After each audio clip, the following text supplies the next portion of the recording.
الرحمن الرحیم۔ آج کی اس ویڈیو میں تلاوت قرآن مجید کی فضیلت کے حوالے سے حدیث پاک سماعت کیجیے۔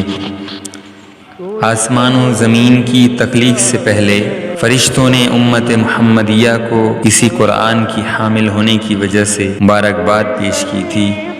امام غزالی حضور علیہ السلام کا ارشاد نقل فرماتے ہیں، ان اللہ عز وجل قرأ طٰہٰ و یاسین قبل ان یخلق السماوات والارض بألف عام۔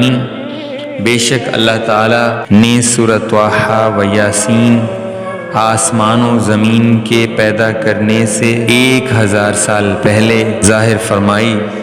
جب فرشتوں نے قرآن سنا، انہوں نے کہا، اس امت کو مبارک ہو جس پر یہ قرآن نازل ہوگا، اور ان سینوں کو مژدہ ہو جو اس کے حامل ہوں گے، اور ان زبانوں کے لیے بشارت ہو جن سے یہ قرآن ادا ہوگا۔ گویا فرشتوں نے امت محمدیہ کو عمومی مبارکباد دی، اور جن سینوں میں قرآن حفظ ہوتا ہے اور جو لوگ اس سے پڑھتے ہیں اور قرآن کے الفاظ ان کی زبانوں سے ادا ہوتے ہیں، ان کو خصوصی مبارکباد اور بشارت بھی دی۔